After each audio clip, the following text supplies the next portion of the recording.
నిన్ను కాదు మిస్సమ్మ, బుజ్జమ్మని చూడాలనుకున్నారు.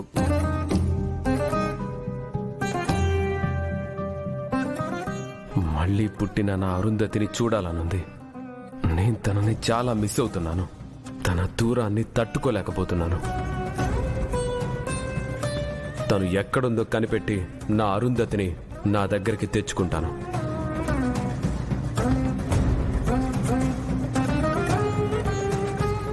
సార్ అలా పైకి అంటున్నారు కానీ ఆయన నిజంగా చూడాలనుకుంది నిన్నే మిస్సమ్మా.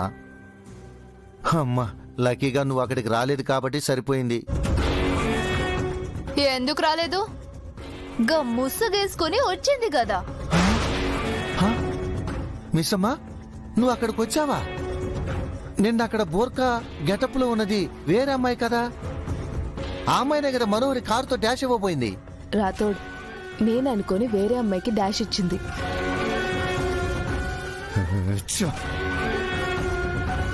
అసలు మనోహరి అక్కడికెందుకు వచ్చింది మిస్సమ్మా? నేనే కరుణతో ఫోన్ చేయించి రమ్మన్నాను. నన్ను చంపాలని తనొచ్చింది.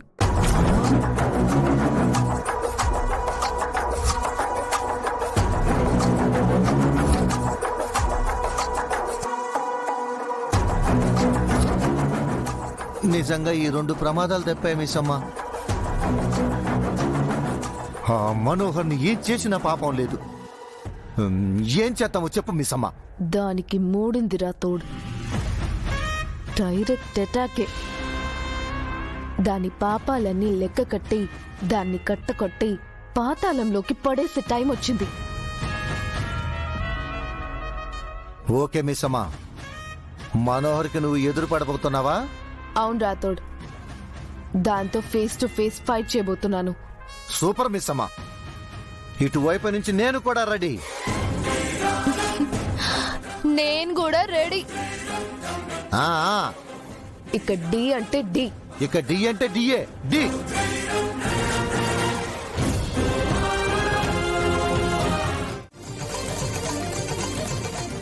వావ్, ఏం టైమింగే.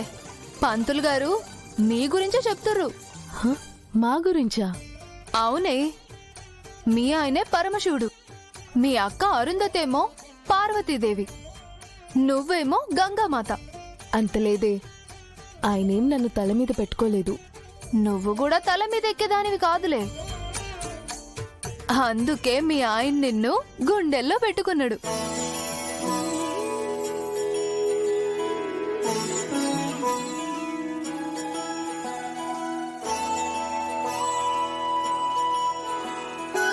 అవునే, ఈరోజు శివరాత్రి కదా, శివ పార్వతుల కళ్యాణం కూడా కదా.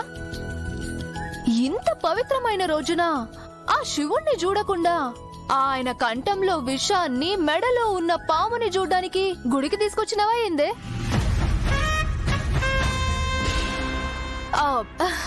గదేనే విషం అంటే మనోహరి. విష సర్పాన్ని చూడనీకే కదా నువ్వు గుడికొచ్చినావు. కాదు, శివుణ్ణి చూడ్డానికొచ్చాను. శివుడంటే మా ఆయన. ఏందే గిట్లా షాకుల మీద షాకులు ఇస్తున్నావు? మనోహరి అంతు చూస్తానని చెప్పి రాత్రి చెప్పినావు కదా. ఈ రోజు తనని కలవాలని పొద్దున్నే నాతో ఫోన్ కూడా చేయించినావు. ఆ పని చేయడానికి ముందు మా ఆయన బ్లెస్సింగ్స్ తీసుకోవాలి. ఎట్లా తీసుకుంటావు? మీ ఆయనకి కొన్నాళ్ళు ఎదురు పడును కలవను అని చెప్పినావు కదా. ఈ రోజు ఆయనకు ఎదురు పడబోతున్నాను. నిజంగా? ఎట్లనే? ఎట్లా? నేను చెప్పడం ఎందుకు, నువ్వే చూస్తావుగా.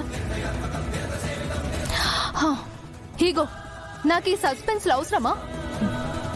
నీకు సస్పెన్స్, నాకైతే ఎగ్జైట్మెంట్.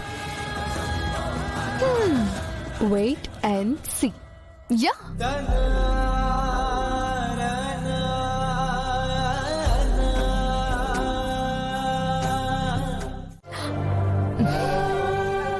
అది గుళ్ళో నుంచి రాథోడ్ రాథోడ్, ఇప్పుడు నా గురించి ఆయనకేం చెప్పుకు.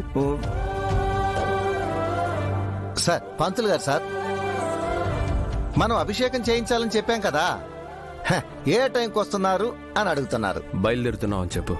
ఆ, విన్నారు కదండి. వినిపించింది రాథోడ్. ఆయన కోసం ఎదురు చూస్తూ ఉంటాను. ఆహా, అలాగేనండి. ఆ పిల్లలో త్వరగా కారెక్కండి, వెళ్దాం. ఏంటి రాతోడు అంత ఎక్సైటెడ్ గా ఉన్నా? గుడికి వెళ్తున్నాం కదమ్మా.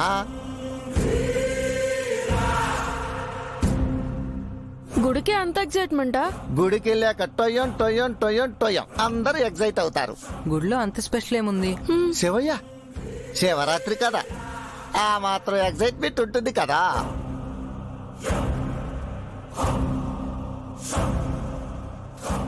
నిజంగా నాకు కూడా ఏదో ఎగ్జైటింగ్ గా ఉంది రాథోడ్. అదేంటో గుడికి వెళ్ళాక నీకు కూడా తెలుస్తుందిలే అంజు పాప.